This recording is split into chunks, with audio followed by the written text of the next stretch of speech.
contained. A lot of that ocean water is contained within our glaciers and our ice sheets.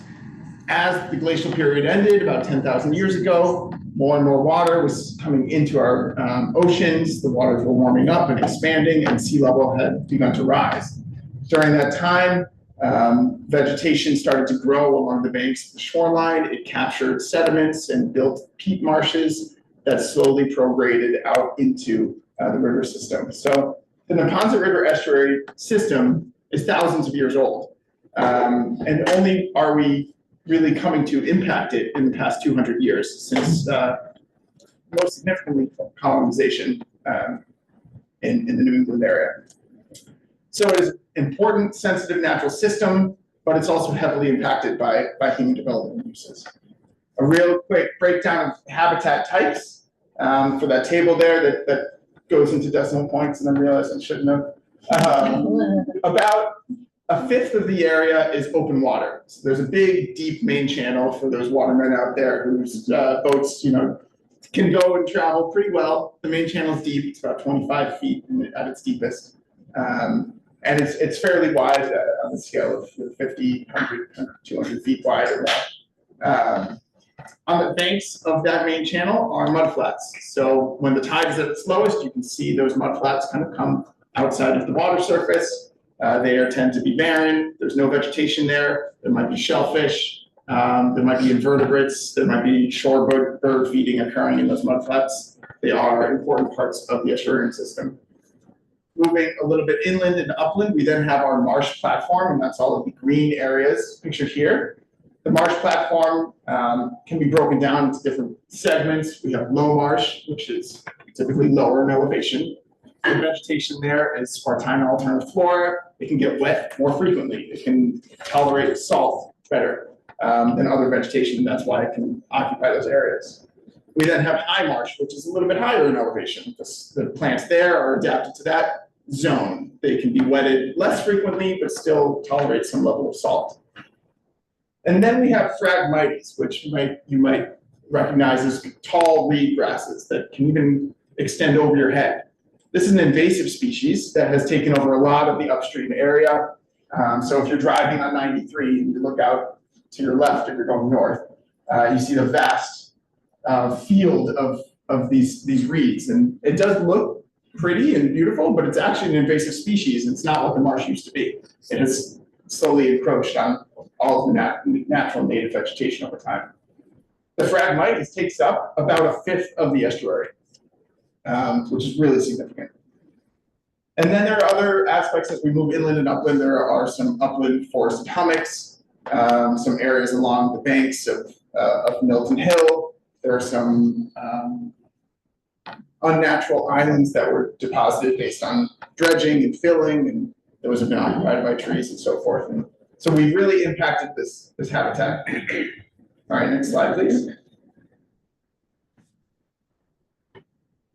Those habitats now being broken down into kind of a profile the schematic that Skip has created. They make beautiful graphics, so we thank you for that.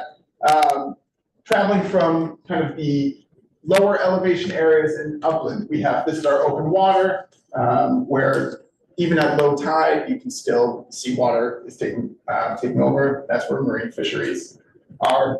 Then our mudflat occupies the zone just above high tide. So mudflat is, half of the time mudflat is submerged underneath the water. And then we kind of jump up 3-4 feet onto our marsh platform.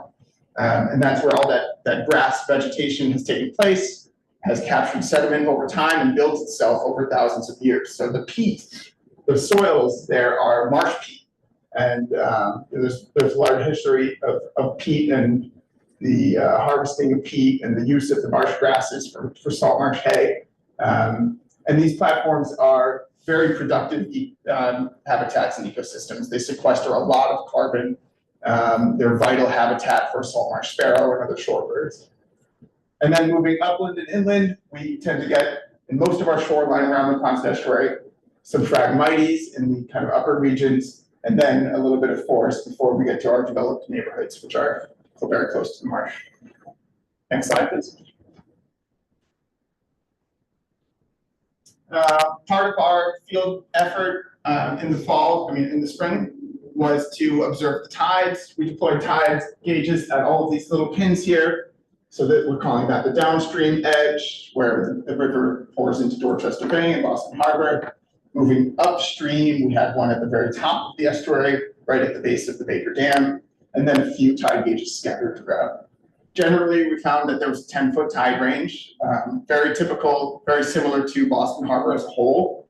There's not very much constriction, although there are bridges. There's the 93 crossing, there's the Red Line, there's this point like Granite Ave. Although these crossings exist, we are still seeing full tide ranges throughout the whole system.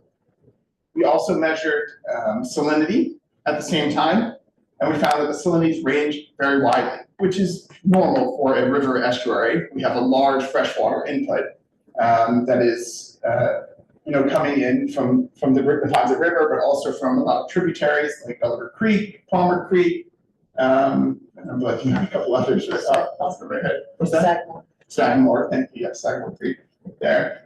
And those are importing freshwater into the system. So at low tide, you can especially see that freshwater indication in the salinity measurements. It drops to 0 parts practical salinity. So it's almost fully fresh into the system at low tide. But then when the tide starts to push back up from Boston Harbor, we see the salt water come back and mix in, and it brings the salinity up to about 25 practical salinity units. And that's in the range of a natural and native salt marsh. But this big swinging of salinity does impact the vegetation which might grow. All right, lastly, in terms of elevation, I've already mentioned a little bit about how different habitats occupy different elevations based on how much salt they can tolerate, how much wetting they can tolerate. Generally, we have the deep main channel and then a relatively flat marsh plain. But then because this is a drowned river valley that had cut its way through the landscape, in many cases, we have steep hillsides on both sides.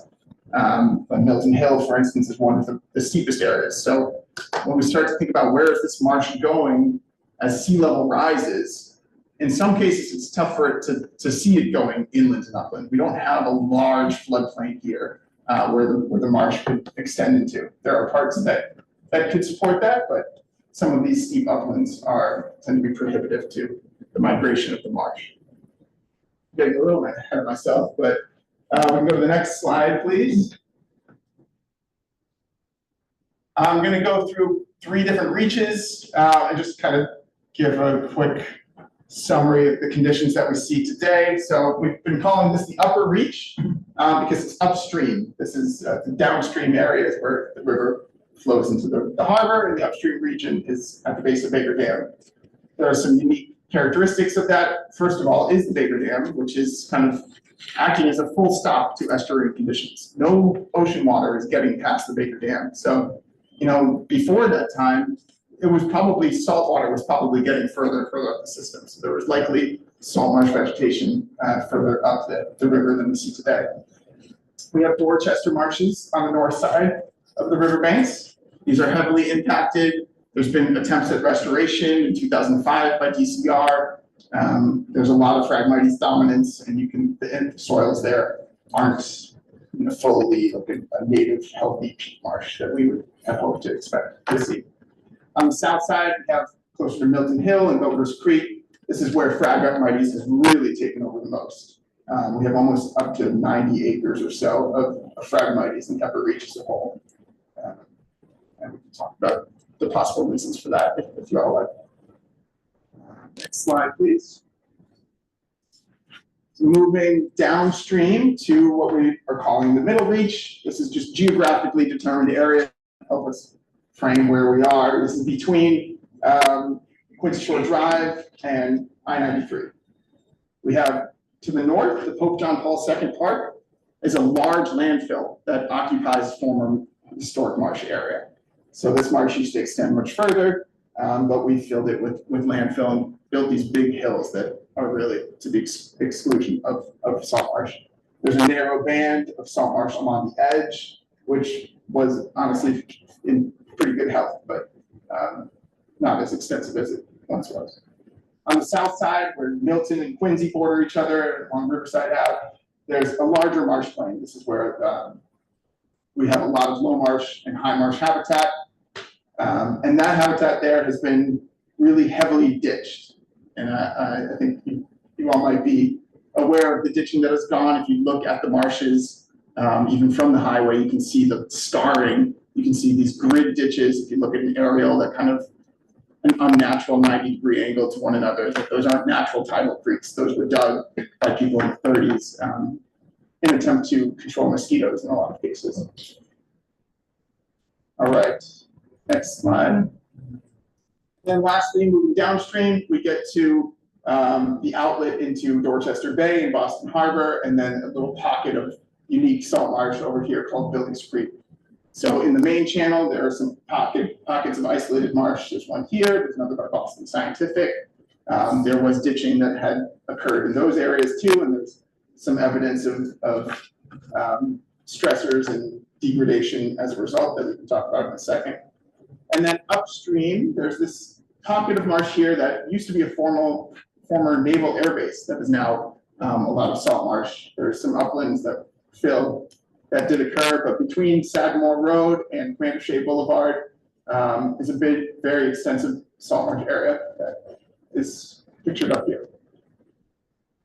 All right, next slide.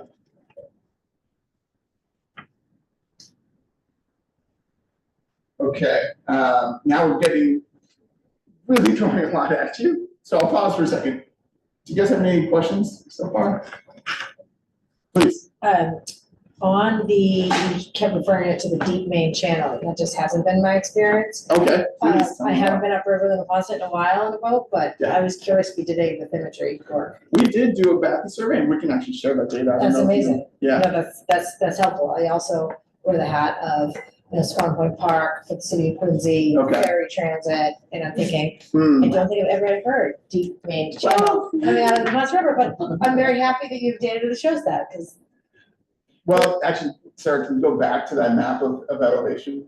Because there was a limit northern, like especially Swanton Point, where there is a big. Yeah, it comes really out, like you practically walk and you're jumping in the channel, right? So. Yeah, our survey stopped there. So. We made it down that far? That's our northern edge. So Swanton Point is just above that, and then I still meant like hypothetically the connectivity of Milton to Quincy to Dorchester to kind of people that's around the connected water transit. Yeah. You're saying upriver. Upriver, we did. Yeah, you can see down this dark navy blue line that runs through. This was measured by us. That was just in the spring. Okay. So there was, if you can follow that path, right, you would not ground. Okay. But there could be I guess I'd be offline interested in some of the data. Yeah. Well, there was years ago, the Sea Grove would sponsor a cruise. Okay. And you would go from, I can't remember, it was somewhere maybe up by the Science Museum. Yeah. And you had to watch the tides. Yeah. And in the summertime, it would be planned to go so that you could go down to, I guess, close to where either the yacht, the club, boat club is. I think that was somewhere there that they went, but they did it for years. This Milton, about there. And I remember hearing one year they got stuck and they said they're never doing that. I mean, once you get outside of that and you're now in the mudflat area that you can't see at high tide, I could easily see you running around, especially if you've got a large keel or something like that. Yeah, technically, the Army Corps of Engineers is, I believe it's that anyway, supposed to dredge that canal, but they haven't done it in years and years and years. Yeah. And it is filling in. And yeah. I know people who have their boats at the Port Norfolk Yacht Club, the bigger boats can only go in and out at high tide. They can't get in and out during their time. Yeah. Yeah, I could definitely see like the banks, especially, the yacht club here. This is, we're looking at very low resolution from this angle, but it starts to get shallower much closer to the yacht clubs. Anyway, yeah, happy to share the data. Thanks, Talk about it. All right, Sarah, you can go back to the stressors picture. Any other questions? Take Elder Creek was 90 acres of frag. In that area, in that region, yeah. Okay. I think that's about right. And then the overall estuary has 20% frag. Yeah. Okay, just want to show me. Yeah. Needs to report back on. All right, so environmental stressors. there are a lot of natural and man-made stressors that are impacting this marsh. And the end goal of all of this is really looking at ways we can preserve the marsh, preserve its health, preserve the co-benefits that it brings for storm flood reduction and so forth. So preserving the health of the marsh is critical, and understanding what is threatening the health of the marsh is therefore critical. So there are 8 different categories here. We don't have to get into all of them, but many of you might have observed that the edges of the marsh are eroding. They start to slump and they spill into the marsh. That is a natural process, but it can be accelerated by things like sea level rise. There's historic ditching. This is one example of those kind of grit ditches that really impacts the way that water flows through the marsh system. It drains it more quickly than naturally would in the first place. It lowers the water table. It can impact the vegetation, and it can lead to degradation and subsidence as a result. There are, on the other side of things, there's ditching, but there's also berming. There are places where we built up the elevation to the exclusion of tides. So instead of letting the tides, flush more quickly, now we are just building barriers to tides. Some of those might have culverts, like that picture here, but even those culverts could be undersized and not allowing the full tidal cycle through. There are areas of fill. This photo is a little hard to see, but this is a big, thick deposit of clay that is not a natural peat marsh that is then occupied by Phragmites. So, the native Spartina alterniflora just could not live in this environment, and so invasive species that were better suited to the foreign soils might have taken over as a result. There's sea level rise, which is long-term. I mean, it is occurring now, but it's only going in one direction. So it is a threat to address now and to picture the future. Like, oh boy, is this catastrophic for our area? Try to get our arms around that problem. There are nutrients and pollutions coming out of all the different creeks. We have all these different land uses around us, spilling pollution, spilling fertilizers into the marsh and the estuary, causing eutrophication and other issues. And then there's the invasive species we've mentioned, and there's supersaturation and ponding, areas that can't drain effectively, causes the dieback of the vegetation, which then causes the elevation to drop, which causes more ponding, which causes more dieback, which causes this big negative feedback cycle. So it occur through different actions. All right, I'm taking much too much time. Go to the next slide. One question, Please. yeah, the ponding, okay? Yeah. Or drainage, Okay. is that fresh water causing the ponding, or is that, from the river? Yeah, that's a good question. It's definitely a case-by-case basis. There's some ponds and salt pans and pools that are natural, and the high tide might overtop the marsh and it will sit in that pond. But there could be groundwater seepage, or there could be just runoff from and stormwater inputs that could be filling, but yeah, it's a case-by-case basis.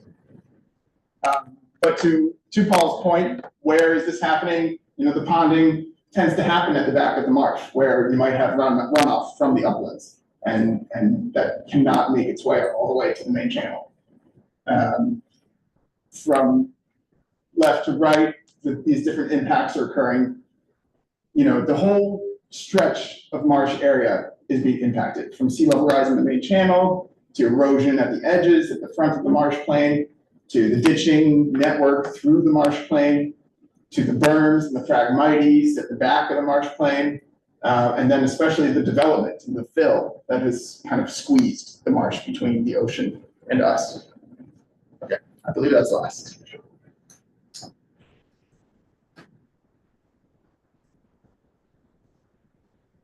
Thank you so much, Connor. Can everyone hear me okay? Yes. Okay, excellent. So the next kind of segment will dive a little bit into the context, some of the mapping we've been doing, looking at land cover, land use, sort of high level data analysis that will inform what Pippa will be talking about in the next section, which is our performance criteria.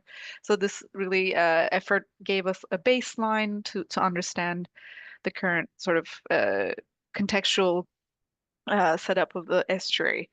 And we also will, at the end of this segment, you have handouts where you can see some of these maps in more detail. We'd also like your feedback on any assets or asset categories that we've missed in this mapping effort. So as a general overview, looking at the land cover, the estuary of the lower estuary. It's really dominated by pervious land cover. About 38% of that is wetlands and open water, but 65% is pervious, and about 35% that we account for impervious surfaces. So that's anything from like parking lots to buildings, using the Mass GIS land cover data set. About a third of the estuaries impervious, which also provides an opportunity, especially when we get to the marsh cases, you'll see potential areas for migration or barriers to migration.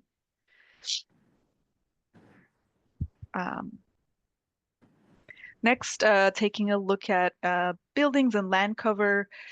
It's really dominated by single-family residential buildings, about 50% by count, more than 4,331 buildings is made up of single-family homes. By total building area, this is about 20% of the estuary. And then next up, we have multifamily residential.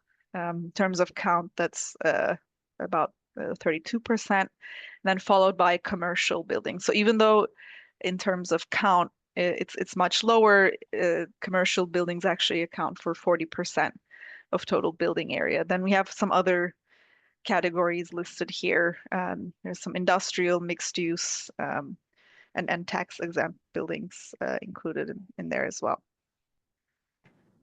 And then looking at critical infrastructure, what do we mean by critical infrastructure? They ensure reliable and accessible transportation and effective water management for communities around the estuary. The ones that we have kind of mapped out here are transportation assets like the MBTA commuter rail, T stations like the Butler and Milton stations, bus stops, major roads, and existing bicycle and trail networks. And then the other category is stormwater infrastructure, which includes pump stations and outfalls. We also took a look at community assets in the estuary. Within our study boundary, there are a number of community centers, schools, healthcare facilities, places of worship. They're particularly concentrated around North Quincy area, but there are several that are sort of closer to the river's edge as well, like the yacht clubs, which I think came up earlier. And I'm going through these quickly because we want to get to our first discussion to hear back from everyone if we've missed any key assets. So that's the sort of goal of the exercise that's coming up. Looking at population density relative to other sort of neighborhoods, so Dorchester, Milton, it's relatively sparsely populated, but you can see a larger concentration, especially along the MBTA commuter line in North Quincy, where it's a bigger pocket of sort of population density there. And then looking at Mass GIS 2020 environmental justice data as well, it's important to note that Dorchester, Milton, and Quincy all have present EJ populations within their limits within the study area. And Dorchester has several block groups that qualify as EJ populations. So you can see them grouped by type here, income, minority status, etc. And then important to note that there are sort of medium to high, categorized as medium to high social vulnerability communities as well present in our study area. So next we'll go over to a Miro board, but everyone in person, you also have access to these paper maps. As people kind of make comments, we'll try to record it online here, but also feel free to mark anything up in the maps that you have.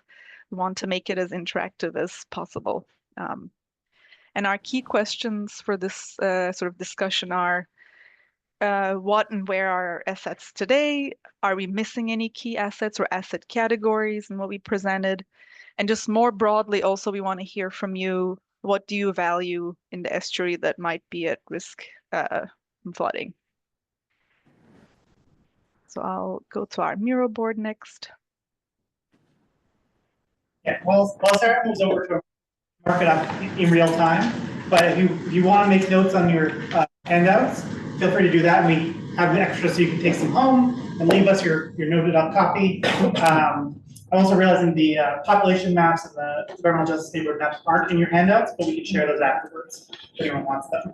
But we'll jump on the Miro board and kind of go around the room. If you've noticed something standing up is missing, let us know. Otherwise, like what, as Sarah said, what assets or what things do you value in the estuary, making sure it's recreational access or important transportation lines, the Greenway Trail as a both recreation and transit line. So just take a look at the map, let us know what we're missing, making sure we put all of that up front so we know what we're building towards preserve it. Missing a lot, kind of one part. Yeah. Yeah, well, Finnegan Park, Road Park, and not able, putting off the outside, it's not able.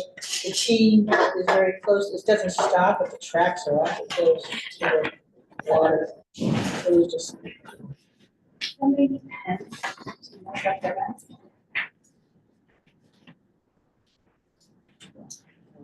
What happens with the highway? It's like when all the salt is on there, it's like it comes down the ramps, but it also must go off on something too. Is that diverted at all, or does it just go to the water? It just, I think, yeah, as far as I'm aware, there's no filtration on any of the highway in that area, so it goes straight into the water. Road salt is actually less of an issue in the estuary than it is in freshwater areas, but it's something that we're very concerned about. I haven't taken a close look at the maps yet since our conversation yesterday, but I'm just curious, it seems the limits of the study area are a little bit different, and sometimes Swan Point Park's in, sometimes it's out, and so like, can we ask if it's in, and then as we went deeper, what was I, wasn't, oh, is that one of that, it's the limit. Yeah, I think Changed. for the bathymetric study, it didn't go quite as far. But for other areas, it goes to the end of Swan Point. Okay, I was like, I was just looking at the lower reach, and one of the maps, like, wow, it stops Yeah. lower. It might And I have just- looked different on the maps because, so when they did the state of the estuary, and Connor can speak to this, they were really looking at the marsh and marsh health, right? And so some of the maps that look at just what was evaluated for the marsh are smaller than what you're seeing here. The project area, and it'll make a little more sense in just a minute, like we'll kind of look at some of the flood maps, but basically because we're looking at the idea is what can the marshes do to impact flooding? We needed to figure out what extent should we be looking at, right? And we didn't want to set our boundaries too wide because that'd be a lot to analyze.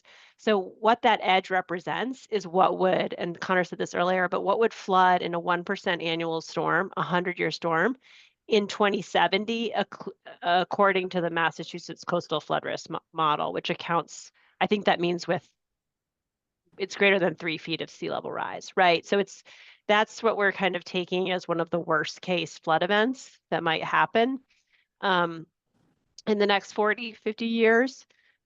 So we know, then we can tell like whether the different restoration adaptation cases we're looking at start to make that floodplain smaller.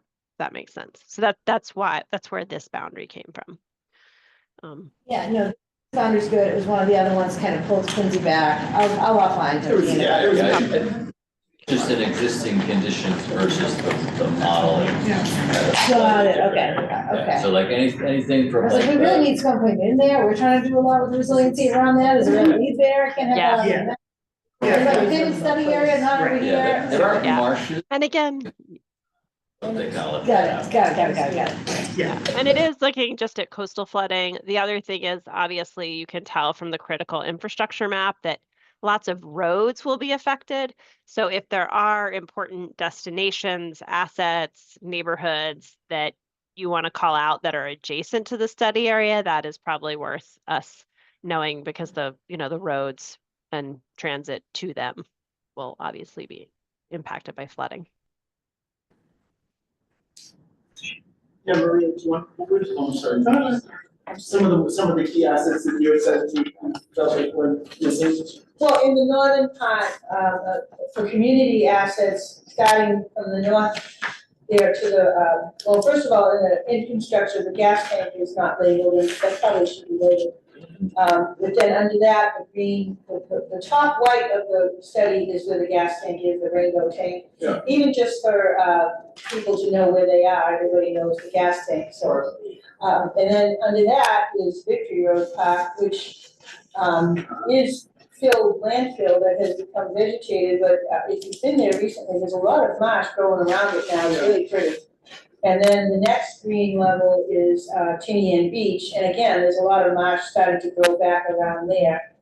Where Tinian Creek hits the land, if you follow Tinian Creek down, the T goes right by there, and it's level pretty much to sea level, so that's a problem with future. They're dealing with that in the plan already lost it, but on the other side of Port Norfolk, which is that peninsula that comes out, and you can see this one high level street in the middle of it. Unfortunately, I don't live on the high level street. But I have 2 kayaks in my yard. But anyway, the green level, the green beside on the right of that is Finnegan Park, which will probably be, it's been flooded in storms already badly. So those areas aren't labeled.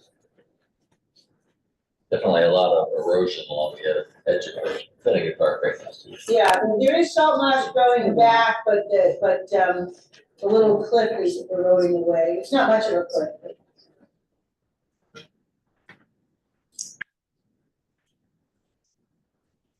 I have a sort of similar question that came up for me when we looked at the freshwater flooding model that you guys are also doing. So you have this sort of binary 1% 2070 floodplain space, but is that 6 inches of flooding or 6 feet? Because there are a lot of houses inside this boundary. Are they looking at being like an expensive basement rehab, or are they looking at their house being washed away? That's a great question. Yeah. So this is the extent of any flooding. So the full extent of flooding, and in a little bit, we do have a image of the flood depths. So the model that Woods Hole Group has prepared will be able to look at flood depths. So, right, the base case is without any change to the marshes, and this is what the extent of flooding that you would see, and we know the depths, and then as we look at other cases, we'll look at the flood depths with those. So we'll be able to look at changes in depth of flooding in the houses at different houses. And for the freshwater project, there are also depths. It's just we're trying to make very simple maps.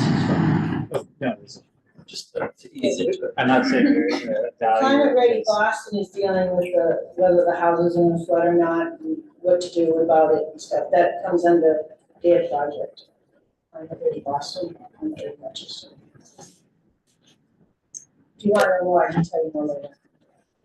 Does it cover Cedar Grove Cemetery? They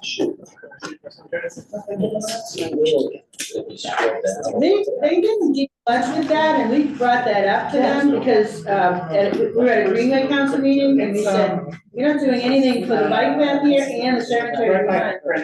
And they said they're gonna look into it, so they might have added stuff. Yes. It's right below the Iron River Yeah. Union. Yeah, yeah, so it's kind of right on that line. City limits, yeah. So it is covered within the area that you're looking at? Yeah.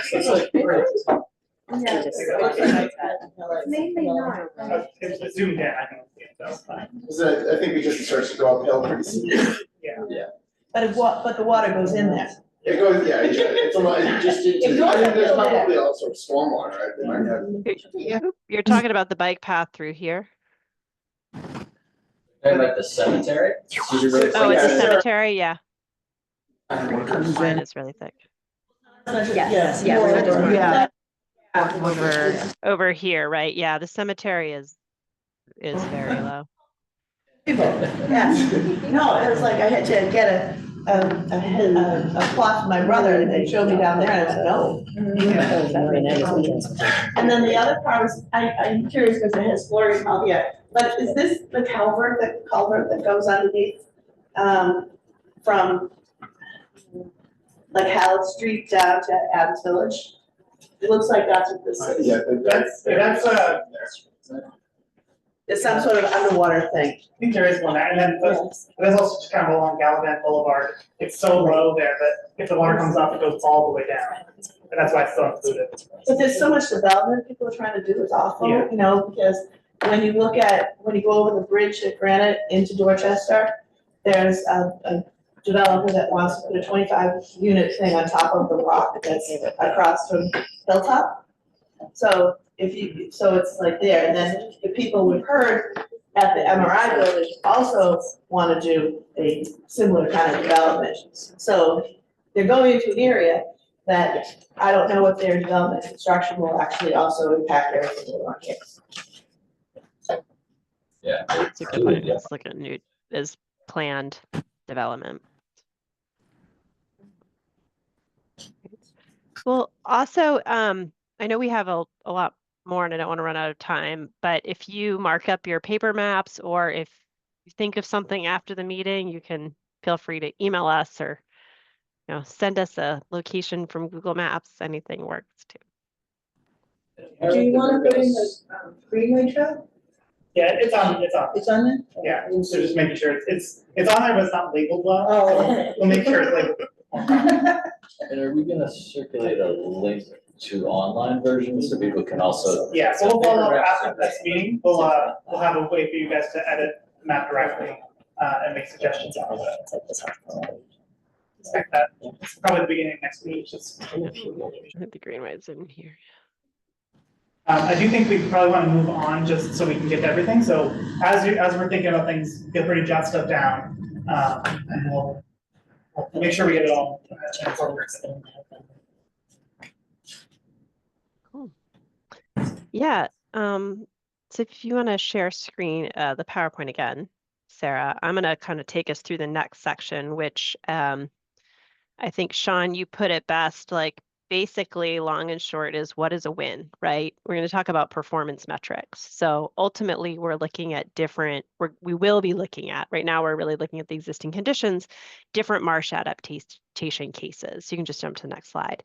So, you know, the framework for doing that is to talk about, well, what are the goals that we're trying to achieve, you know, to get a little more specific in terms of how do we define those sub goals or objectives, and then how might we actually measure them? So the types of questions you might asking is like, is it good for marsh health? Like, does it provide habitat? Does it reduce flooding to something that I care about or don't want to flood? And does it benefit my community in some other way? So what I'm going to do in next slide is kind of go over the preliminary goals that we've developed. You can jump to the next slide. And then performance metrics that we've come up for these goals. And it's spelled out on the next slide, but the way that we kind of arrived at this, I mean, first off, we did set this project as the study, the question was, can marsh adaptation and restoration help reduce flood risk, right? So our two primary goals really are to enhance the health of the estuary ecosystem through the lens of increasing habitat value and biodiversity, and improving water quality and salt marsh health. And then reducing coastal flood risks to people, property, and infrastructure in the estuary, right, in that whole study area. So reducing coastal flood risk to people, to life, health, and safety. That might be directly to people, that might be on roads. To reduce flood risk to property, particularly homes, but also which we just talked about, commercial, industrial, and community amenities. And then particularly reducing flood risk to critical infrastructure, like the transportation systems that are there. But we also, while we're meeting those primary goals, we're not thinking about anything else, right? So the two other things that emerged, and in the next slide, I'll look at some of the plans that we looked at. We've looked at other climate adaptation, hazard mitigation, and resilience plans in the region, and some of the other values and goals for evaluating these that came up were broadly bucketed community resilience and quality of life goals, right? One of the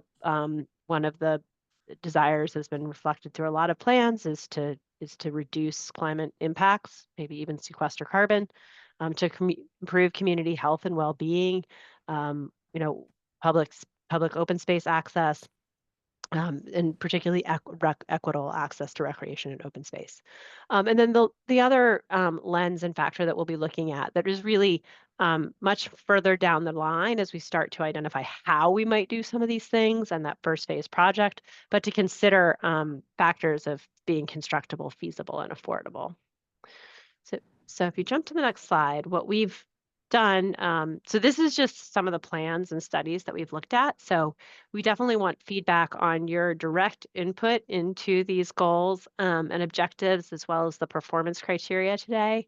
But also, many of you are working on plans and advocating for work within the estuary. And so if there are plans or studies that we haven't looked at that you think we should be considering in terms of values and metrics, let us know. But these are some of the plans that we've been looking at. Next slide. So what I'm going to do is go through, the question is, okay, we have these broad goals and objectives, like how can we measure them? And we've come up, some of this is going to be qualitative. We won't be able to get a quantifiable number, but given some of the data that we have available that Sarah shared with you, as well as the outputs of the flood modeling that what whole group is going to do, we're going to be able to quantify some of these things, right? So, and there's many different ways you can measure this. So another lens is, are there ways that you are measuring these things with your own organizations or towns that we should use so that we can align the ways that we're looking at and evaluating projects? So in terms of increasing habitat value and biodiversity, we would suggest looking at the area of marsh habitat by type. So we're able to look at total area of marsh habitat, but also the distribution of that and thus diversity. And we will have GIS data using the marsh and also SLAM models, sea level rise affecting marsh migration. And then we're also going to be looking at factors that affect marsh health. And because we are doing the flood models, we'll be able to look at hydro periods, like the duration and frequency that things are inundated. And the percent of time that it's wet and tides. And we often get a lot of questions or a lot of concerns about water quality. Now, there are a lot of things that affect water quality that we won't be able to measure and monitor, right? Pollutant sources, sort of outside the scope of this project, but we will be able to look at tidal flushing, which has a big impact on water quality, and evaluate which cases are better or worse for that. So these are all things that we'll be able to look at fairly quantitatively. Next slide.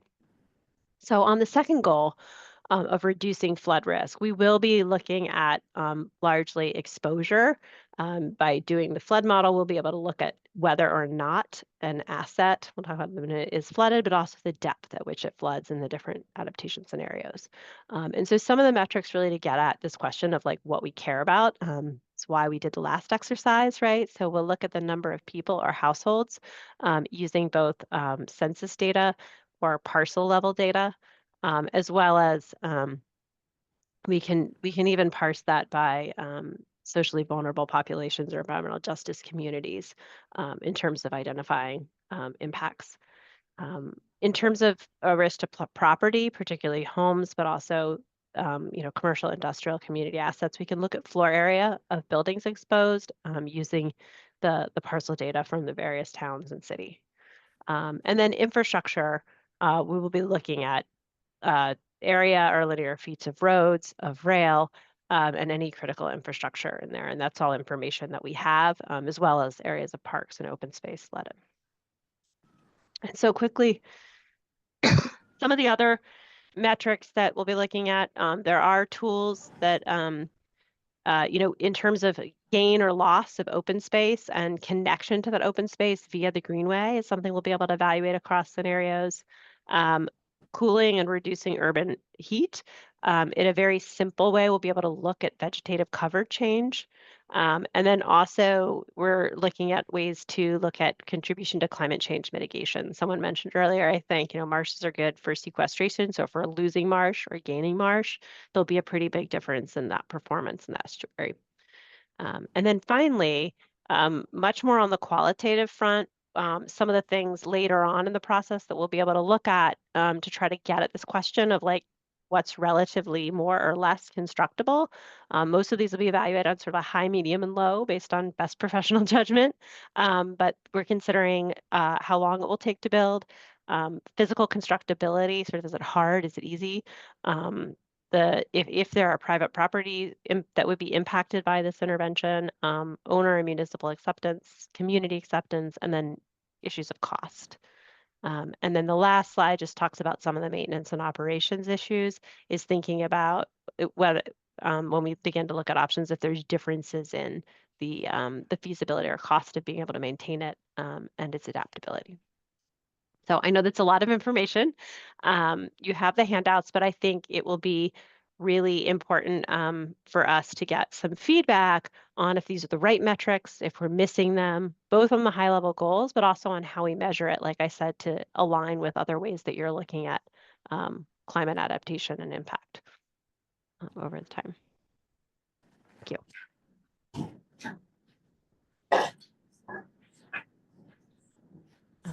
So before we take a break, Sarah, I don't know if you share the Mira board. If there's any comments on these, that would be great. So what's going, what are you looking to do? What are we looking to do? I think, so obviously, Marina Bay, so we're running area, right, so a lot of potential risks, so Marina Bay does not make a person for housing there. So, obviously, DCR is a, like, what them to do, that would be lovely, that's not happening. Well, I mean, I think basic maintenance would be a start, right? It's just like, so as far as see all the antique cabinets around. So No, but we did yesterday, just. It's hard to get the municipal staff to show up. And that was actually very. We're talking about Marina Bay. Yes, Marina Bay.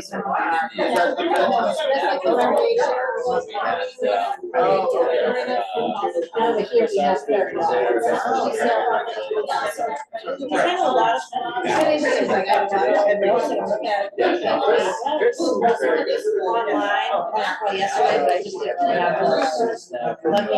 didn't quite understand my charge. Yes. So, for example, listing. But I guess it's outside the. I guess I'm just wondering, like,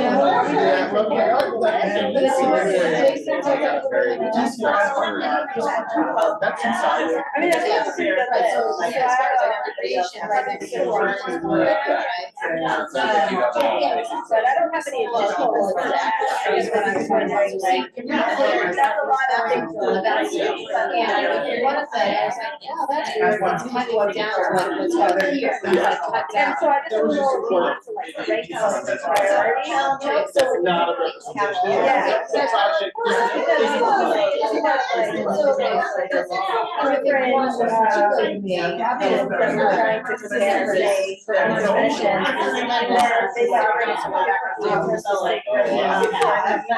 And then you would compare how they rank the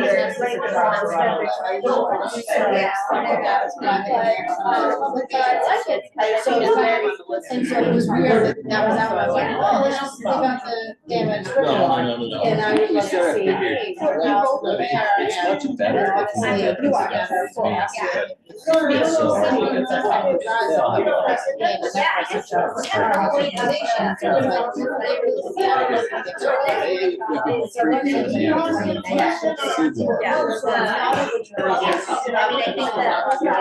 Yes. There was a real sharp result to me that matters. Right, always right, was. yeah. And so,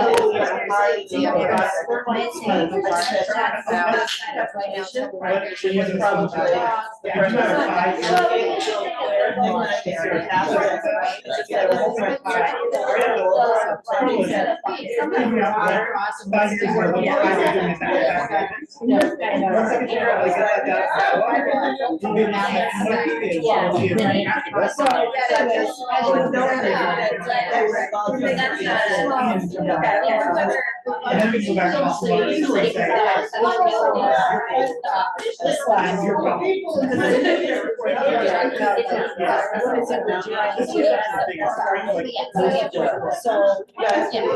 Years ago, like, walking away from And that's what's over. Yeah.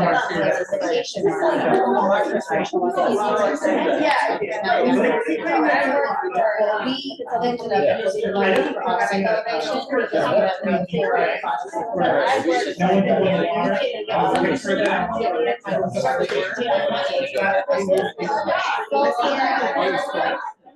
So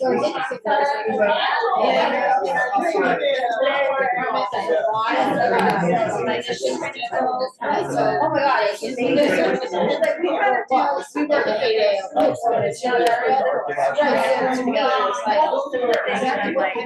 Yeah, I thought like really, I thought we had some real restrictions, so I'm trying to understand, yeah, this is the, I'm gonna contribute it anyway, I was thinking like, I'm up here.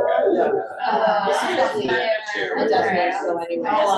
We wanted to talk about, projects with, you know, if we were having a oil spill, how we would.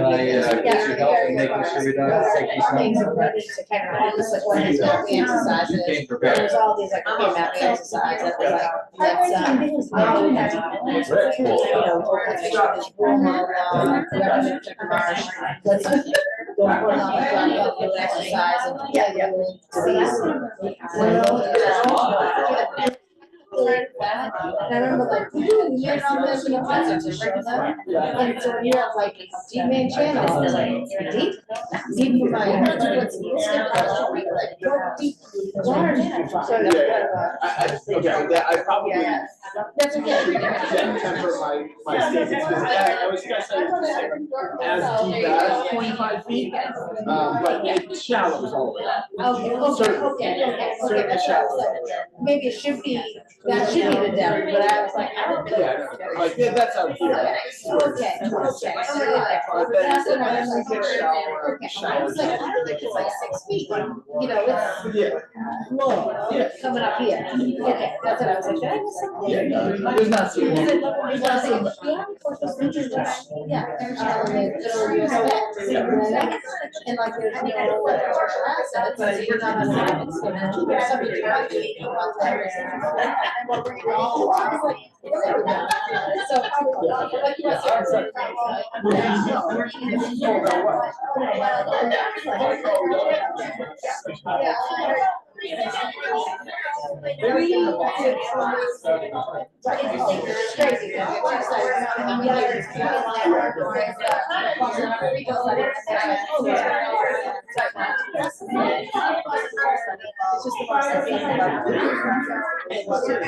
you Anyways, I'm like, pay attention to the Boston Red Shore. The city. The mayor? No, the mayor's office, the mayor's. I was driving up this, so that's not like that.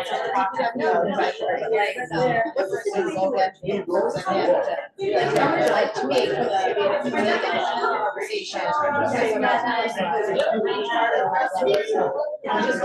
for engagement with support. This is like so exciting.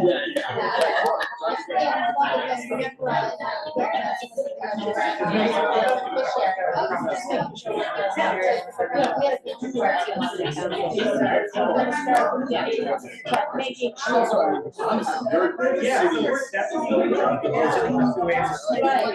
Right. I mean, this is long term. Or, But like, that- Yeah. So advanced IDCR. The good news from the last, is like the infrastructure funds, there's a lot of synergy with coordination with.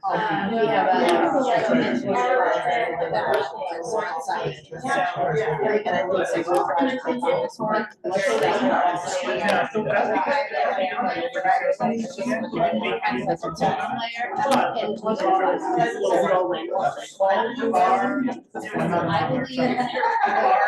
Yeah, so that's So one of the things I was doing was like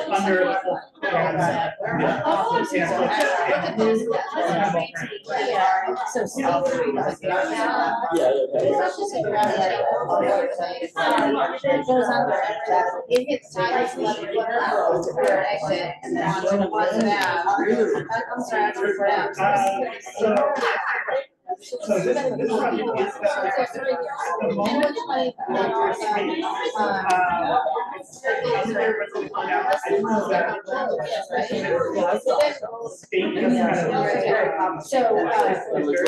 So we're gonna talk about potentially innovation.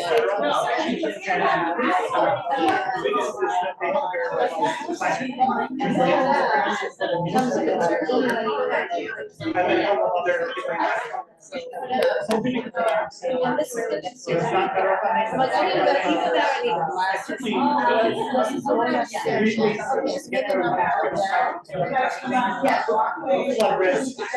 Anyways, just the GIS.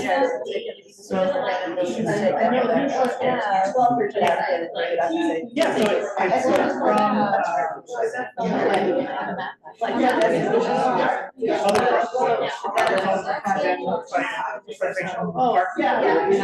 and then 2.7 miles down to the.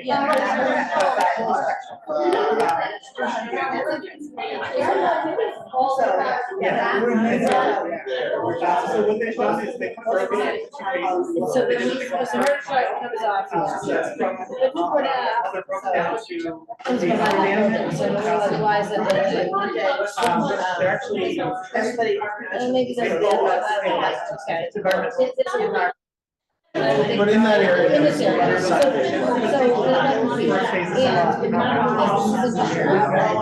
out and kind of the first, what the remediation process is.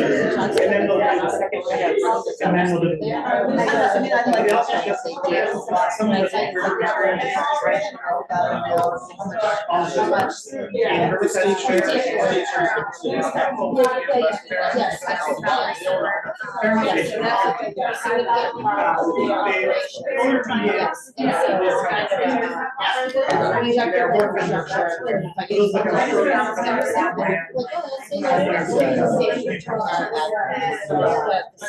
first action is still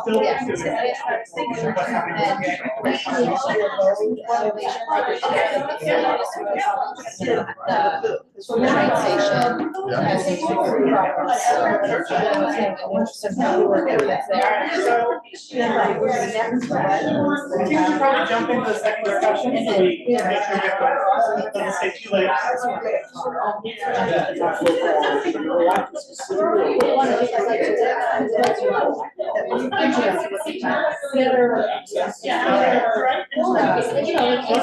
come back together and let's jump into the second discussion. Sounds like some people are starting, especially we'll try and mark it down.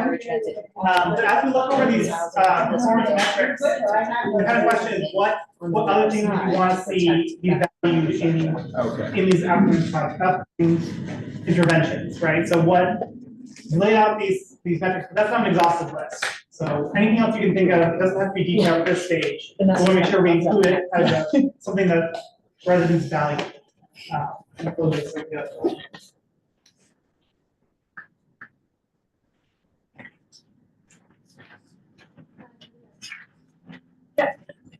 One thing a lot of people don't value are the mud flats, but if you walk along the river, you see that it's a huge feeding area for the birds, the mud flats. So maybe just add a little bit to that the mud flats are important too, not just the grasslands.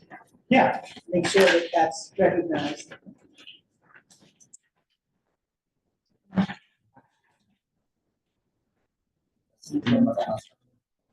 Any other thoughts from just looking this over? And again, feel free to mark up the handout to that extra story to take home.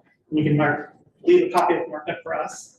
But how about just, in terms of estuary health or ecosystem, ecological things, anything else kind of stand out that we're not capturing here? I had written down aquaculture, like there was a historic clamming resource. Yeah, aquaculture is a good one. In the mouth there. Do you have any objectives around educating the public? Yes, certainly, it's a great point that's missing in this kind of framework here, but definitely education and awareness is a huge part of this, regardless of which project moves forward. Yeah, you could set some good metrics, I think, for that too.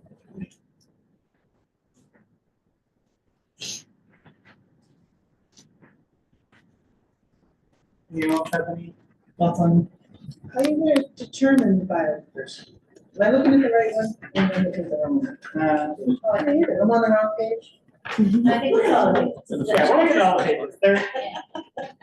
We can zoom between them, but I think the idea for determining biodiversity was to focus on sort of what ends up being marsh versus mudflat versus open water. I mean, I don't think the model can predict like, we'll have 2 salt marsh sparrows instead of 1. But, generally the more Yes. marsh you have, the more. So you're not gonna look at bird migration, populations and fish and things, you're not I don't gonna think identify. the model, you can't really directly measure them in the model, and probably people who know something about this should talk instead. And with that, that also gets to a point that Rick mentioned earlier, which is how do you value these things separately? And it's gonna come down to the individual person, like if you're a boat person, open waters and open water access is gonna be a huge value to you. And if you're more concerned about salt marsh sparrow, then high marsh preservation is part of it. So I think at this stage, we're kind of just calculating how much is going to be in each of those buckets under these various scenarios. And then we can have a kind of conversation about, what. So, these are all things that people are trying to measure and figure out metrics and evaluation indices for around the world. But given just like the scope and scale, like the resources we have available, we're going to be using sort of area of marsh as a proxy for a lot of those things. But if there are specific measures or simple biodiversity indices that can be measured that you're using or would recommend, share those and we can look into whether it's, basically we're going to be able to look at, Connor will get into the SLAM, the sea level rise and adapting marsh migration. So we're going to be able to sort of look at and quantify broad brush changes in habitat type and particularly marsh cover. So we'll be able to compare those across cases. It'd be helpful to if you have any suggestions on species that you hear a lot in the community or specific examples that aren't land use cover, but migration patterns, to kind of bridge the question around education and how we talk about these, and the point about like not having so much value around the mudflat, for example. If there are things that you guys think that could help bridge that gap between what does a mudflat even mean to the community, you could jot that down also for us. Yeah. If you need a place to go to compare the original documentation, which Ian, you worked on the area of critical environmental concern, has a lot of those metrics about marsh and uplands and things like that in their document. Yeah, that's definitely. Yeah, we've definitely looked at that agency. I think we worked on that back in A long time ago. When we were young, right? Is there anything that, I know that it's the National Fish and Wildlife. So it's like, how does that influence to say as something to measure that the information that you identify that will need actual construction, structural things by any of the cities, that are impacted by this area, that the studies that come here influence actual changes in policy that the people are making in those cities or towns? Would that be something too, as something as, because you can't do that according to what this is, because you have to have an environmental, I don't know all the right words, but because you can't, things you're not gonna be able to do and recommend in this, but does influence a city or town in what they are doing based on the information that comes from here. I mean, some of the things that we can sort of model policies as well as physical infrastructure. So, you know, once we get into adaptation cases, it may be, oh, let's help this marsh keep up with sea level rise, or let's like restore marsh here. But we could also say, you'll look at some of the marsh migration. What if all that, you know, there was no new paved area, you know, within X flood zone, and we could look at the difference between leaving parking lots paved, you know, between increases in impervious surface or decreases in impervious surface. So if we can think through the implications of a policy, we could measure those, and those could inform like planning decisions, right? If you wanted to say, what is the difference in flooding if we add, you know, no new development within the study area versus if we do. So if there are trade-offs like that you'd want to know if they impact flooding or marsh extents, that'd be. Sorry. Oh, Go ahead, Alex. To add to that explanation, I mean, one of the things that, I don't know if we went as deeply into today, but the overall, I think the overall objective of like doing a salt marsh kind of health assessment and trying to ensure that we maintain the extent of salt marsh we have today is because salt marshes are incredibly effective and coastal protection on their own already. And so I think the goal for this project and for analyzing kind of what the extent of salt marsh already can do in terms of coastal protection and what it can't do and where policy needs to step in to fill in that gap. So I think it's a little bit of a two-way street of how can we improve salt marsh health conditions so that it can protect us and also maintain that habitat health, but also where do we need to step in where the salt marsh can't migrate any further because of topography, because of development, because of other infrastructure that's blocking its natural migration pathway. So it's a little bit of both, but yeah. I have another idea on a metric. Under secondary goals on the page that says support other community resilience and quality of life goals, the top one is increase equity and access to recreation and open space. My thought is kind of tangential to that, which would be to add a objective around access to nature, which is kind of similar, but access to nature specifically is related to human health and well-being. And so I think to kind of call that out specifically could be helpful. And a potential metric could be something like % of publicly owned recreational areas with native habitats adjacent or within a view of a native habitat. I think it's slightly different than the metric that's listed there.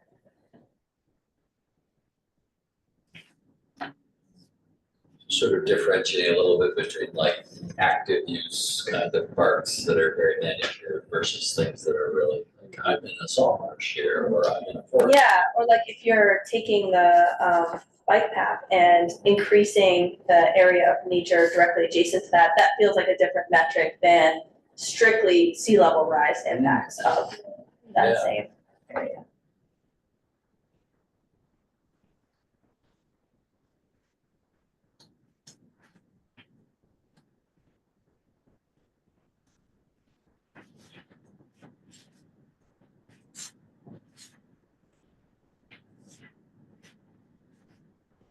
Yeah, so we know this is a lot of information to throw at you, so feel free to digest things and we'll follow up via email to make sure, you know, if you wake up in the middle of the night and it's cold sweat, you thought of a new one. So you haven't lost your chance. Yeah, I should say, this is like the beginning. We want to ask this early, so we're thinking about these things, but Connor will present in a minute, some of the like future cases that we've used just to explore, but we're just embarking on the stage of developing the actual cases. So, when we meet next time and present some of those preliminary ideas, we'll be able to revisit these questions about metrics as well. But any input that you can give in between, like, you wake up in the middle of the night and think of it, you can text it to you, Sean, right?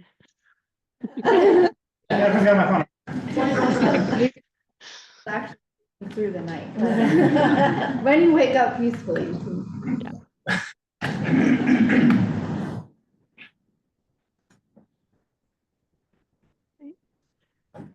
should we Yeah, I think get go to ahead. the, I don't want to give any short shrift to the last section because it's very, Good stuff. We In the vein of being Good stuff. very, yeah. How much time do we have? Is there okay into the So we have 40 minutes left, including the second half of the discussion, so. second half? As in, Like, after the discussion about this. Okay, yeah, right, okay, great. Well, I am now gonna talk about some of the real like technical modeling. So we've been talking about before modeling a lot, but we're actually modeling. And what are we not modeling? Because there are some limitations to what we're doing today. So yes, sir, you can jump to the next slide. I'm gonna start first with a very broad topic of flood risk. We've talked about the marsh health, and that is really like the impotence for this project. I'm not saying that word right, but we want to preserve marsh health, and to the end of the performance metrics and what are we trying to get out of that. One of the goals of preserving marsh health is to boost the co-benefits that Alejandro was telling us about. How marsh is a storm buffer. It protects us from sea level rise. It protects us from climate change. It can help reduce the impact of coastal storms and sea level rise. Can we quantify that? Can we identify ways that it's doing that well? And can we then lean into those and boost it and find a win, as Sean put it? And what are the limitations of the marsh? Just as Alejandro put it perfectly, where can we not, where do we need to step in on our own and say, well, this area really needs our help, or we need to get out of this area because the marsh isn't going to be able to do enough to save us. This map that's ticking through here is the present day to the 2030, 2050 to the 2070 sea level rise flood probabilities. So you can see increasingly probable flooding. The dark blue means we expect that area to flood every year. The light green, we expect that area to flood once every 100 years. So we were really spanning a large range of probabilities here, from the 1-year storm to the 100-year storm.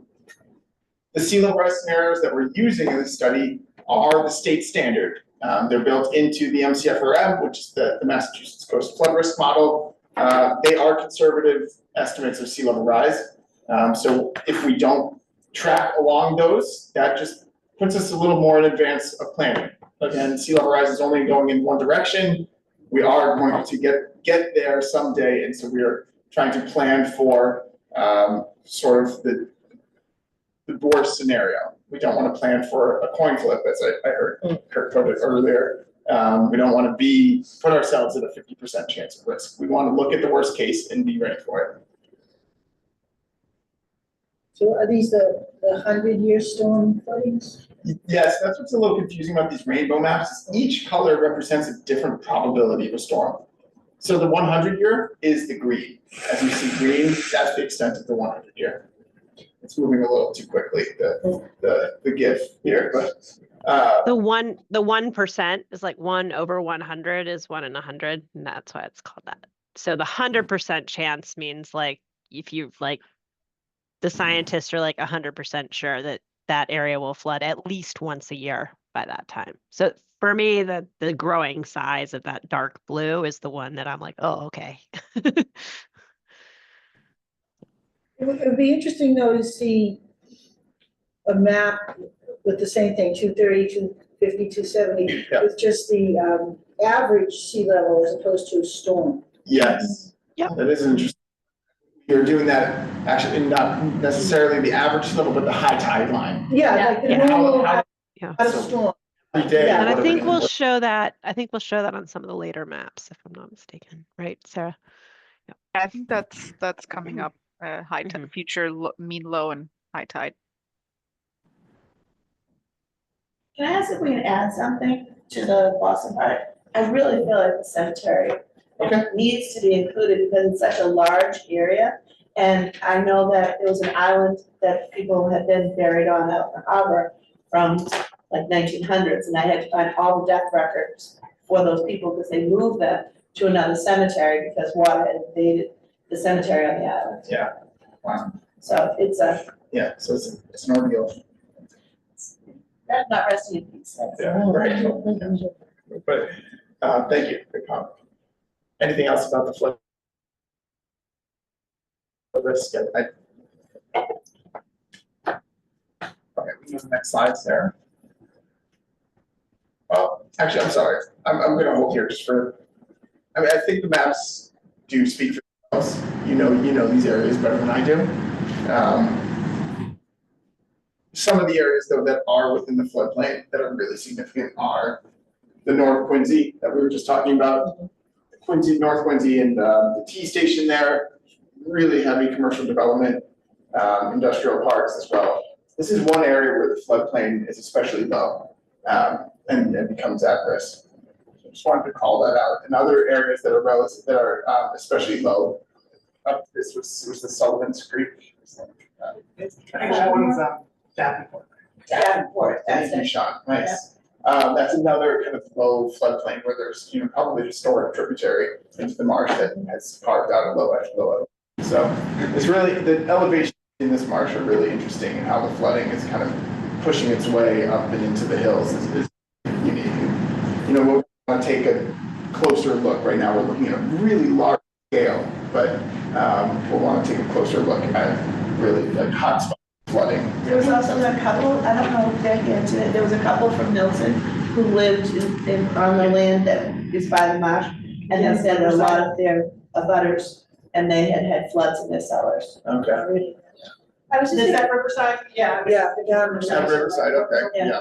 I think that was pretty, if I were looking at something that's a critical, impact. It's variable. It is, yeah, Absolutely. there's like hundreds of water there on a regular basis, even without storms, so it's imminent. Well, to Maria's point and that point as well, this is one of the maps that we are showing with the mean high water, so that's just your tidal data, not a storm, so if you can see that darker color. Yeah, thank you. So that is just what the high, This in is, 2070. in 2070, this is where the high tide would like to be. Yeah, that is dramatic, thanks. Yeah. Good point. Just to clarify stuff. Yeah. That's what we should have. Sarah, do you mind going just one slide? I'm not around then, but. Two slides then. No, I think you skipped one, Sarah. I think we're, Which Whatever- which slide do we want to see? Sorry. whatever the flood risk map. What's out after this?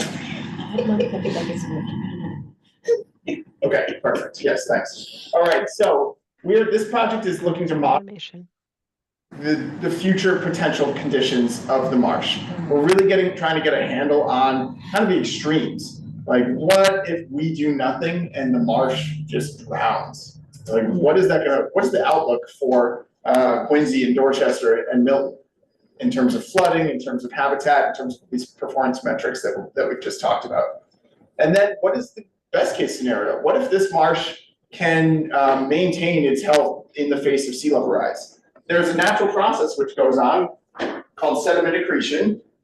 Sediment often comes down the river, washing out of the uplands, washing out of eroding banks, eroding marsh itself and mudflats. That sediment can wash over the marsh plain and be sequestered in the marsh, in vegetation. And that's how marshes build elevation in the first place. That's how they establish themselves. They capture sediments and they build vertically, and they want to find an equilibrium with the tides. So in a system with enough sediment, marshes will find that equilibrium as long as the sea level rise is not outpacing that vertical accretion. Unfortunately, we're in a very heavily developed system. This is not a natural system any longer. We've cut off, there's a Baker Dam that has cut off the Neponset River, a source of sediment to the system. We have developed surfaces, we've paved over much of the upland area. And so there's a real starvation of sediment. So if we go to the next slide. Oh. What's going on? Good job. Apologies, I'm not sure what's going on. One second. Animation. That throws things. On the slide, yeah. Got to figure it out though. It's okay.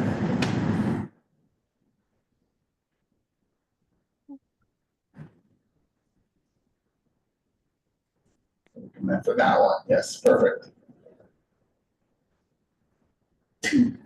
Oh, I see that. So in reality, what are we actually looking at in a system if we don't touch anything, if we don't intervene with this issue with sediment and so forth?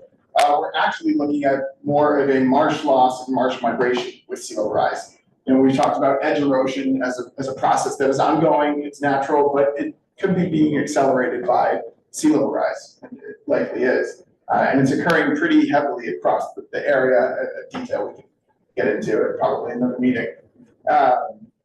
So the edges of the marshes are eroding, it's starting to retreat this way. As sea level rises, the vegetation wants to find equilibrium with the high tide line. You know, the grass can tolerate salt, but it can't tolerate too much. So it wants to move upland and inland and follow that high tide arc that is now moving into North Queensland. Unfortunately, we have a lot of development there. And if that development stays where it is, it's going to impede any of that natural marsh migration. So we're kind of looking into these really strongly different cases of, I'll get to the details of what those are. But those are kind of the extremes of the processes that can be going on here. Next slide, please. All right, just a refresher on our existing conditions. So in terms of modeling, we always model our existing conditions just to set a baseline, understand what's happening. We are doing hydrodynamic modeling. So that means we are modeling tidal flows and we're also modeling storm flows. This is coastal storm flooding, like nor'easters, for instance, and southeasters now, and even hurricanes are incorporated into our model, so we can start to see the extremes of just a daily high tide and the blizzard of 78 and how that impacts the marsh. So we're going to model our existing conditions. Next slide, please. And then we're going to model future marsh cases. What might happen to the Neponset Estuary? These, like I've said, we're trying to get a handle on where the marsh could go. If we make an assumption that it's going to all die, what's the result going to be? If we make the assumption that it accretes and keeps pace with sea level rise, or if we help it out in some way of restoration, what is the result going to be? Next slide, please. So one thing I just want to point out for assumptions for all cases, we are looking at that conservative sea level rise scenario. So we are looking at about, I think, 1.3 feet by 2030, 2.5 feet by 2050, and 4.7 feet of sea level rise by 2070. The initial marsh extents of this project area are based on a vegetation survey that Andy and I and others at Woods Hole Group performed in the spring and then validated in the fall with additional surveying, all part of task 2. And we can I think, again, present that at a later presentation. And then all the land cover that's inland of the marsh area is based on a 2016 land cover data set. All right, next slide. So I think we missed one. Sure.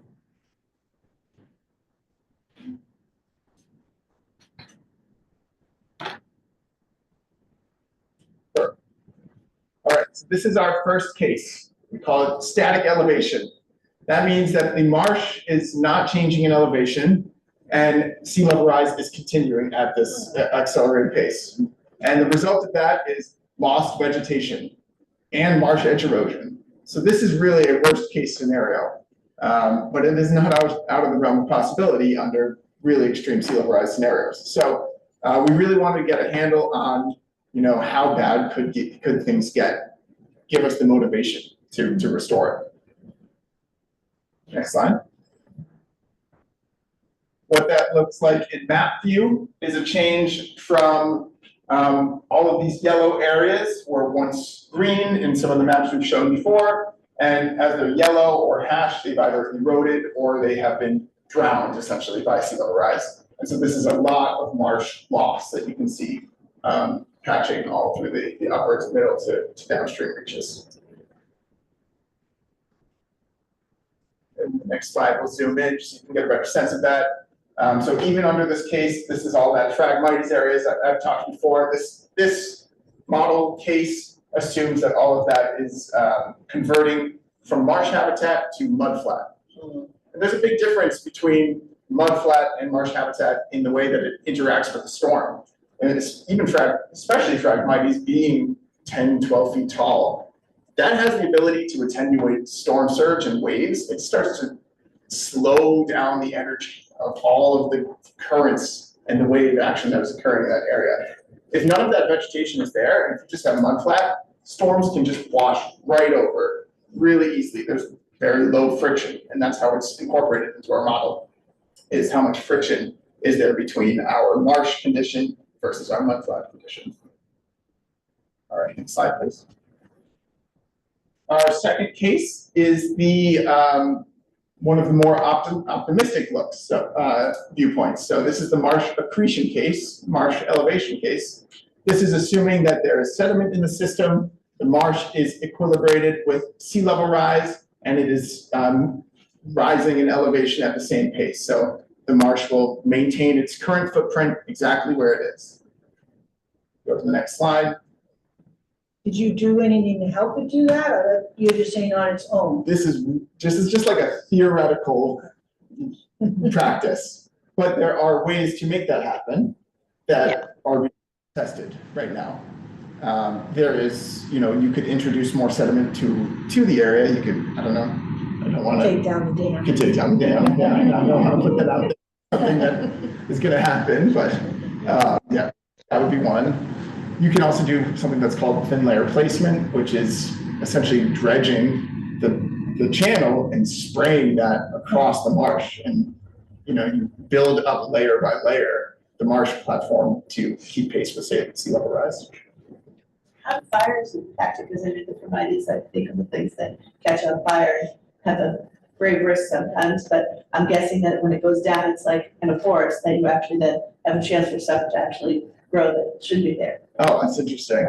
I don't know enough about how fires play out and how they. So you get some really big fires in there in August.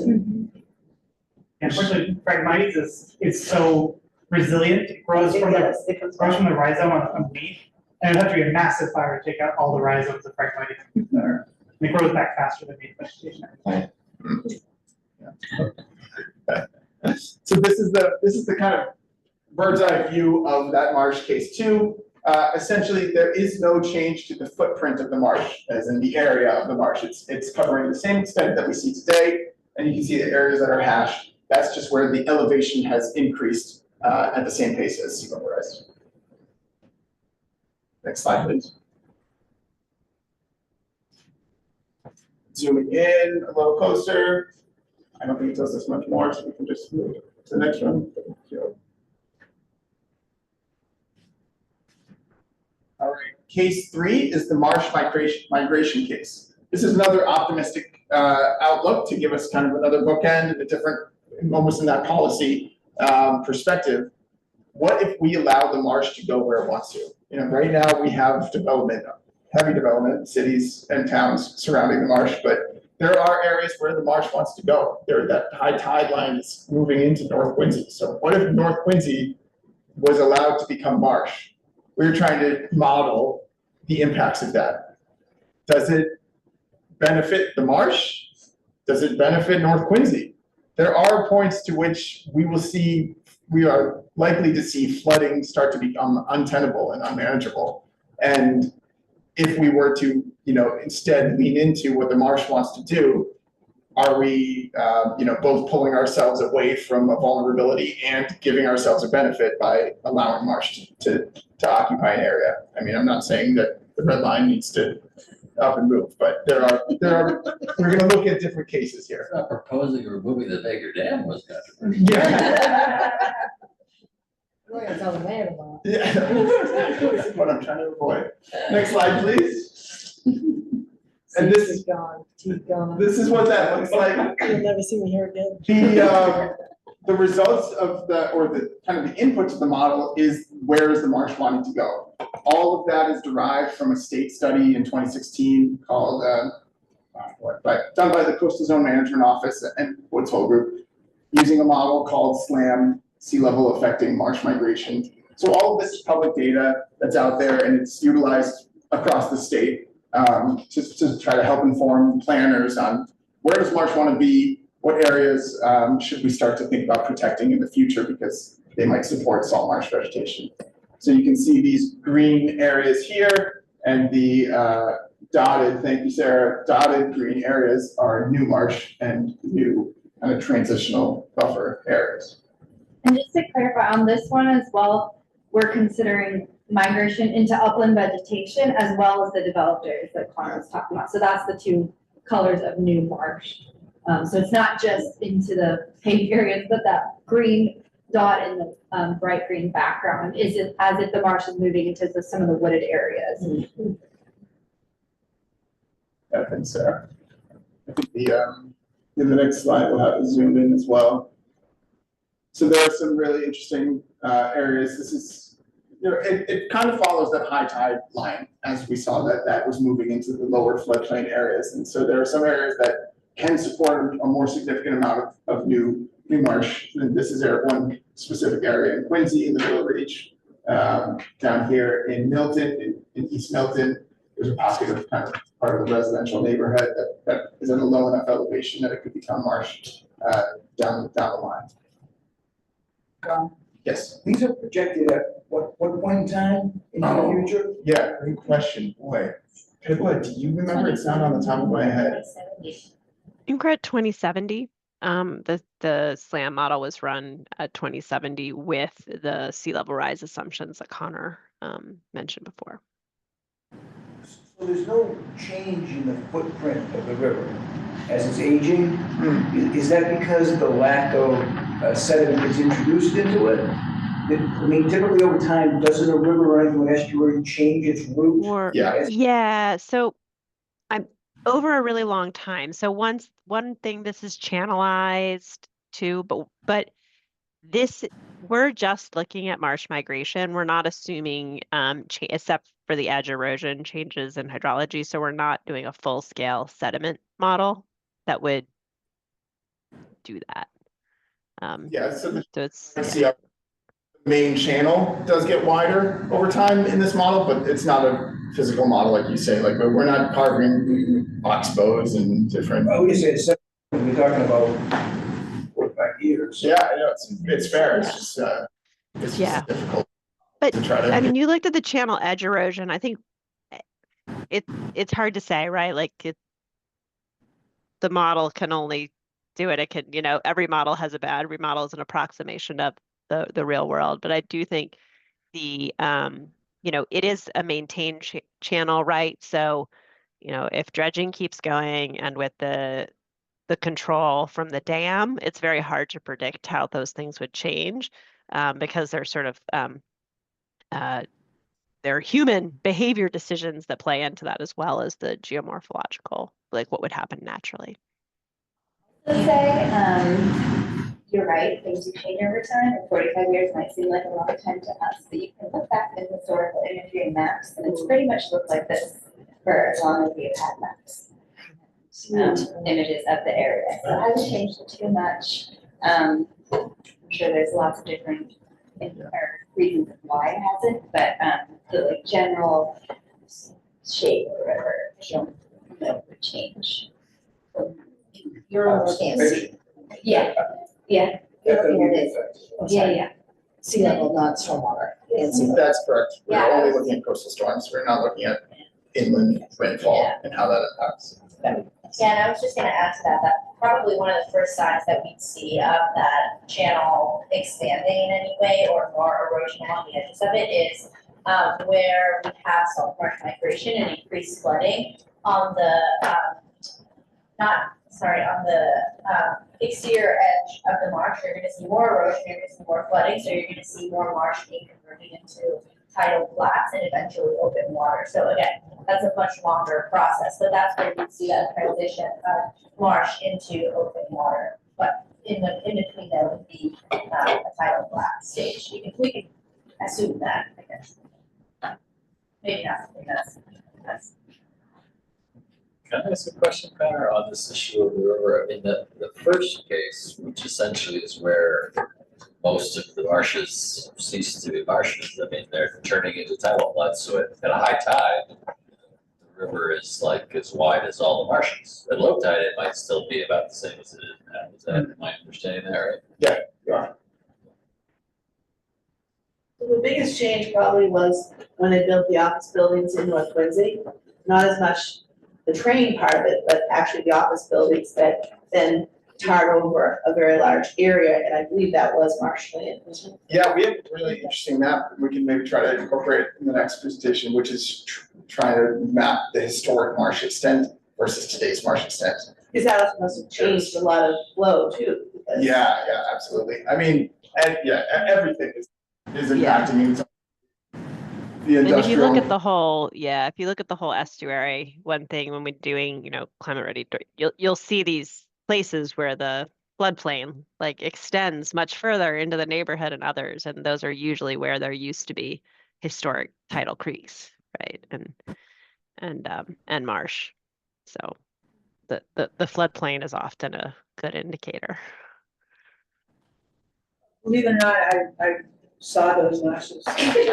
It was beautiful, all marsh, and unfortunately, I mean, they passed the federal regulations against building on the marsh at the same time that this was being proposed, but it got the approval right before the law was approved. So they said it was grandfathered in. So it actually got built against the regulation at the time, but they had just been approved before the law kicked in. It was really sad. It's in the 70s, I don't know exactly. Yeah, it's all the time, like the train bridge was done over, and then the Grand Avenue, the kind of bridge that's on Granite Ave, that was what came from Quincy, from Wollaston. So that little green bridge is all that was there back then. So there was a lot of changes that happened, in the early 70s. Yeah, that's really interesting. All right, next slide, please. Okay, and this is just the last case, and I'll give you a really sneak preview of some of the results of the modeling. Try to do this quickly enough, though. So our last case is the transitional case. So in this case, this is maybe one of the more realistic cases. There is continued marsh edge erosion. That's, the process that is occurring that needs to be, addressed if we want to stop the loss of marsh habitat. And then the marsh is able to transition into open space areas. But once we hit development, in this case, the marsh is no longer migrating. So wherever there is development, we are not projecting future marsh. So this case is trying to get an understanding of if things play out as we see them today. People aren't retreating from the coastline. The marsh is eroding on the edge. What is this going to look like in 50 years? And how does that impact the physical flow of storms and then the outlook for the marsh and its habitat? All right, next slide, please. I think just given time, we should move through. So next slide, please. This is just the extent, but it's hard for us to kind of conceptualize how this is different from the previous ones. Yeah, you can see the purple areas where, State Street was taken over aren't there anymore. Yeah, good point. All right, next slide, please. Okay, real quick, how is this area, we can focus on the bottom row here, total marsh area. So we have our first case, complete loss of marsh. I mean, that is modeling a condition where there are 0 acres of marsh. There's 342 acres of salt marsh area that is lost. In the marsh elevation case, the marsh is keeping pace with sea level rise, it's maintaining its footprint, it's not eroding, there's no loss, there's no gain, we continue to have 340 acres. In the marsh migration case, the optimistic look from the viewpoint of the marsh, it can go where it wants to go. We give it the space and the opportunity to do that. There's actually a marsh gain of 24 acres. And then lastly, case 4 is this kind of status quo. The marsh is eroding and it's migrating, but only where we have not developed. There is a 34-acre loss of habitat. Next slide, please. Okay, real quick, the scenarios that were, so cases, scenarios, alternatives, a lot of similar words here, but the cases are these, what I've just described. The scenarios are the storm conditions. We have tides, just a normal, daily sunny day flooding based condition. And then we have 2030, 2050, 2070 storm scenarios. We are looking at the extreme storms of a 100-year storm, but we're also looking at the 1-year storms, especially in 2070, because that is actually what's affecting us on the most frequent basis. And it's good to understand how the marsh is impacting us as a result of that. This is an example of one of the outputs, so flood extent is going to be an output of the model. An example of that is here. In the blue image, this is the worst case scenario. The marsh is completely converted to mudflat. How does the storm scenario play out? In this case, in this scenario, flooding occurs in this extent.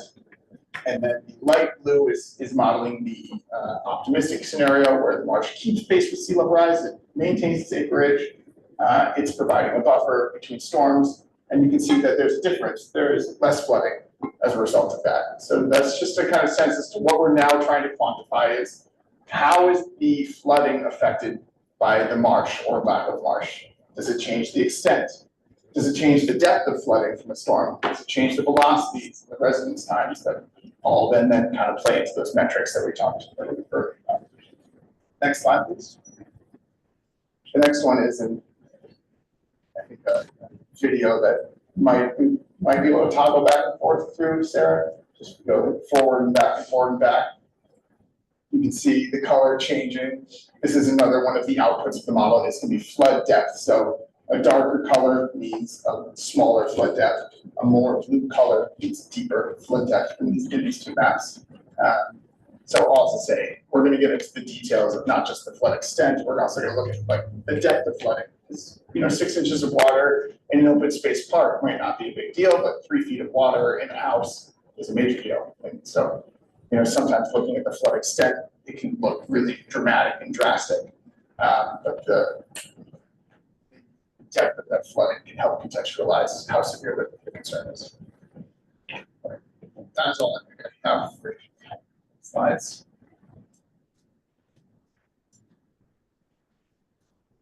So, Sean, do you want to go over this or do you want me to go over it? I think it's better if you go over it. Just a minute. So Connor wrapped up. We are still going to be working on that step too. I'll assure you we'll be getting the feedback. But basically as Connor outlined, we've documented existing conditions and are testing these initial cases. So the next step in this process is to get the model results from those cases that Connor described, really understand the flood impacts of those different marsh scenarios. You saw the implications and impacts on the marsh extents, but that combined with the flooding, we'll use that information to inform some potential adaptation cases, some proactive planning and design, right? And I alluded to these might be things that the implications of policy changes or physical interventions, like we talked about, keep helping the marshes keep up with sea level rise. But we're doing these initial cases to really inform that, so we're not just willy-nilly guessing at things, that we're using the results of the cases that Connor just described to inform that next step. And concurrently that we're going to be setting, we're going to be refining the performance goals and metrics that I mentioned, that I described today. And we'll come back to meet with you in April, I think is where our schedule is, with both the findings from the model, the flood modeling of these initial cases, and some preliminary concepts for the adaptation cases. So you'll have a chance to review those, discuss those with us before we actually model those.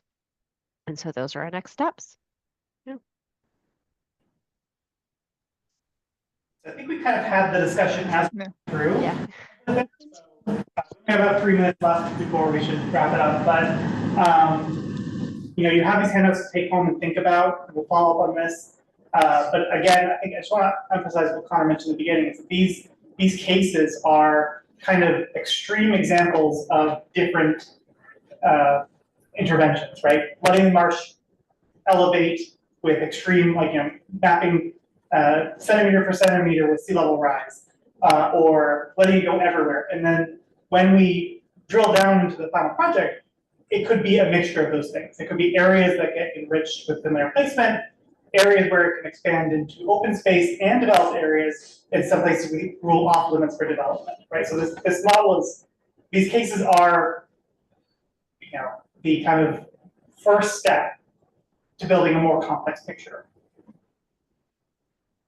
And this map here also is just overlaying sort of case 3, which is where the marsh migrates to upland vegetation and developed areas, with some of the assets that we've mapped to help us kind of start to get to these questions on the left, like, oh, I didn't realize the marsh is migrating here and we have a school there, or, those kinds of questions. So that's sort of what we're trying to understand now. How do these things overlap for the community to get to that project?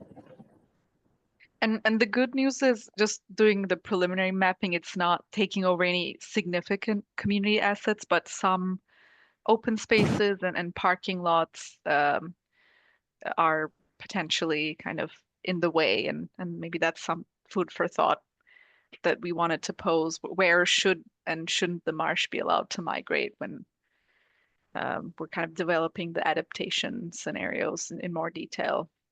We'd like to keep that in mind if there are areas that really need to be preserved.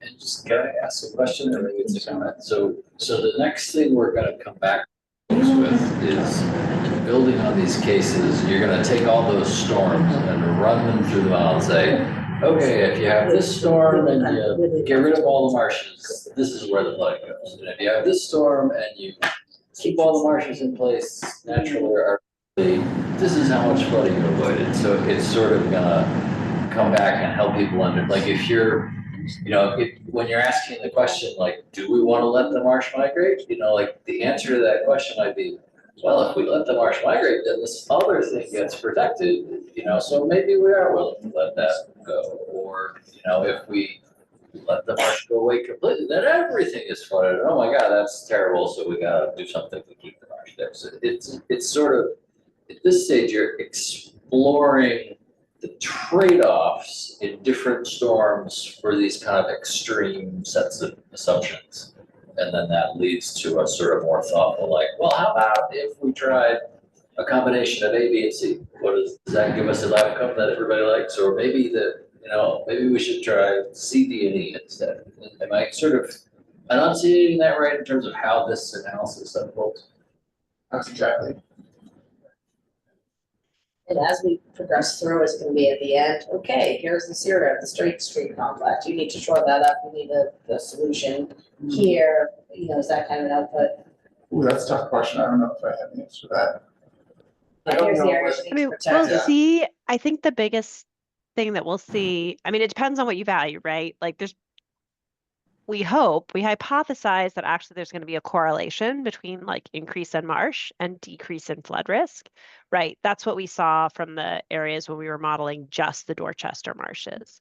So, for instance, in them, we might see maybe it may not be as impactful in the 100-year storm, but in the 10-year storm, that you see a pretty significant decrease in the extent of flooding when you have that case where the marsh elevates, right?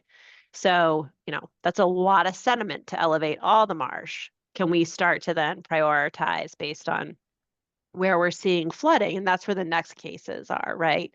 The other thing is we saw a lot of edge erosion, particularly in that middle reach, right?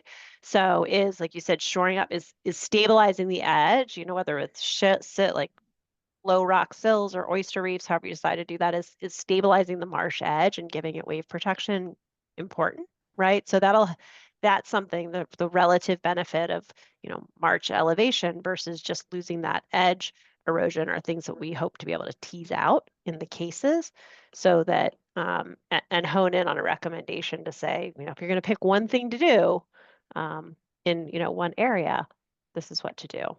But it'll also help us understand, the extensive impacts. That's always a big question with these nature-based features, right? How much of this, like what area do I need to do or adapt to be effective? Right now, we're looking at the whole estuary, but in the next iteration, we can look at that as well to really understand, the extent of the intervention we need to make to reduce flood risk, keep the marsh from migrating. In phases, like say, here's the critical places, and if only so much wherewithal to be able to. And that's why the flood model that Woods Hole Group has is really helpful, right? That we'll be able to see flood depth, right? It's what floods, but also how much, but also the different intervals, right? So if you have an area that's flooding, in 2030, 2050, and 2070, but then there's other areas that are flooding significantly, but not until 2070, you can start to think about those interventions over time and phasing. And that'll be a really helpful output.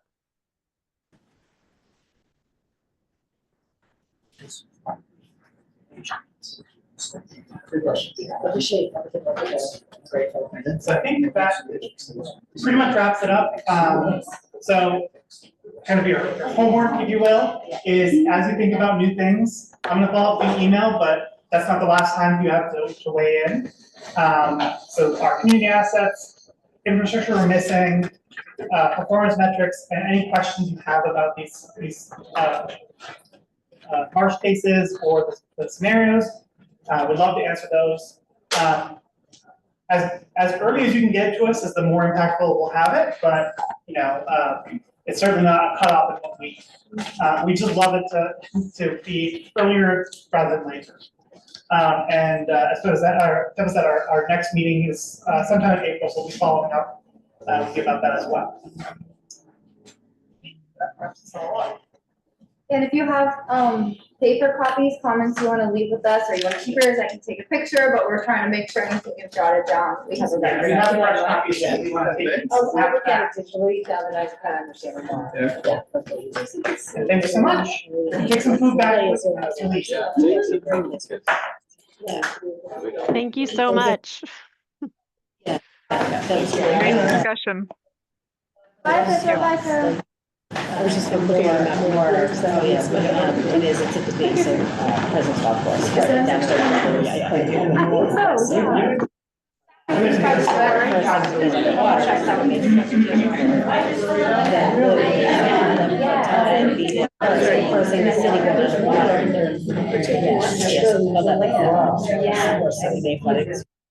yeah. It's just really bad. The other is, so there's one of those cemetery along Down there. So you can't get in and out. No, but this